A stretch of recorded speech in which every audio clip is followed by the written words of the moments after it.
यहां तो कन्हैया लाल तेली की हत्या कर दी जाती है और बर्बर तरीके से कर दी जाती है, सरकार मौन। बेटियों के साथ जो निर्मम घटनाएं घटित होती है, अभी देवजी भाई पटेल बता ही रहे थे, सरकार मौन। यहां दोहरे कानून है। पिछले 5 वर्ष राजस्थान के बड़े कष्टमय रहे,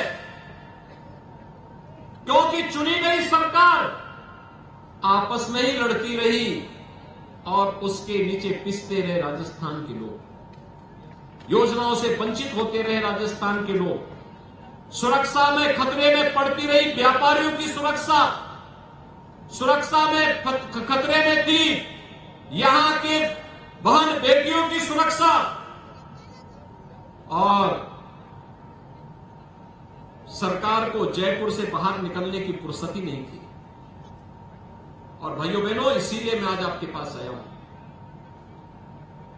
कि राजस्थान में उससे पहले 5 साल श्रीमती वसुंधरा राजे जी के नेतृत्व में भारतीय जनता पार्टी की सरकार ने विकास को पटरी पे लाकर के जिस तेजी के साथ कार्य किया था, अगर उसी गति से यहां पर कांग्रेस की सरकार ने भी इस गति को आगे बढ़ाया होता, भाइयों बहनों, आज राजस्थान भी विकसित राज्यों की श्रेणी में होता और भारत के विकास में अपना योगदान दे रहा होता। लेकिन वह नहीं कर पाए। यहां तो कन्हैया लाल तेली की हत्या कर दी जाती है और बर्बर तरीके से कर दी जाती है, सरकार मौन। बेटियों के साथ जो निर्मम घटनाएं घटित होती है, अभी देवजी भाई पटेल बता ही रहे थे, सरकार मौन। यहां दोहरे कानून है, यहां पे।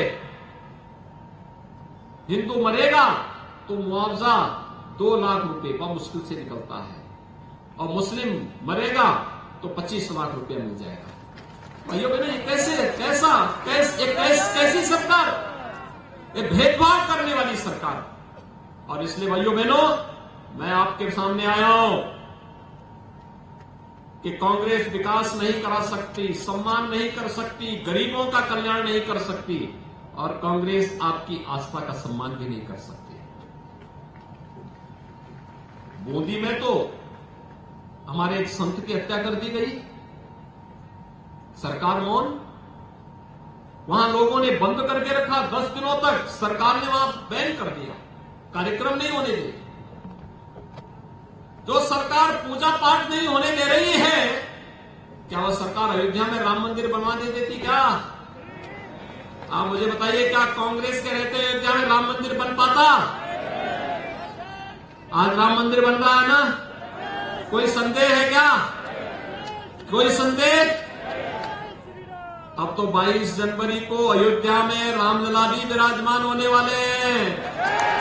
500 वर्षों के बाद यह अवसर आ रहा है। हर भारतीय को खुशी के साथ झूमना चाहिए कि हमारे पूर्वजों के द्वारा जो संघर्ष किया गया था, वह संघर्ष रंग लाया। मोदी जी के नेतृत्व में डबल इंजन की सरकार जब आती है, ऐसे ही परिणाम लेकर के आती है। आप सहमत है ना? और इसीलिए हम लोग आए हैं। डबल इंजन की सरकार राजस्थान की आवश्यकता भी है। सहमत है ना? डबल इंजन सरकार का लाभ क्या होता है? विकास भी होता है, गरीबों का कल्याण भी होता है, आस्था का सम्मान भी होता है। और जो ये माफिया यहां घुस आए हैं, कोई खनन माफिया, कोई भू माफिया, कोई गौ माफिया, कोई अन्य माफिया पनप करके यहां के व्यापारियों पर, यहां के नागरिकों पर, यहां की बहन बेटियों पर अत्याचार कर रहे हैं। इन माफियाओं के ऊपर भी बुलडोजर चल सके।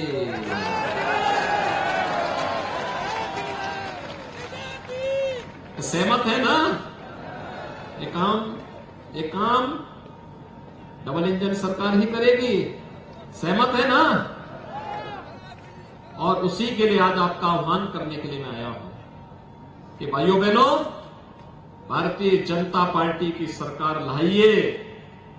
भारतीय जनता पार्टी की सरकार सुरक्षा भी देगी, सम्मान भी देगी, सुशासन भी देगी, और राजस्थान को विकास की एक नई समृद्धि के मार्ग पर अग्रसर करते हुए देश के विकसित राज्यों की श्रेणी में खड़ा करने में अपना योगदान भी देंगे। इसी में राजस्थान का सम्मान है, इसी में देश का सम्मान है और इसी का आह्वान करने के लिए आया हूं।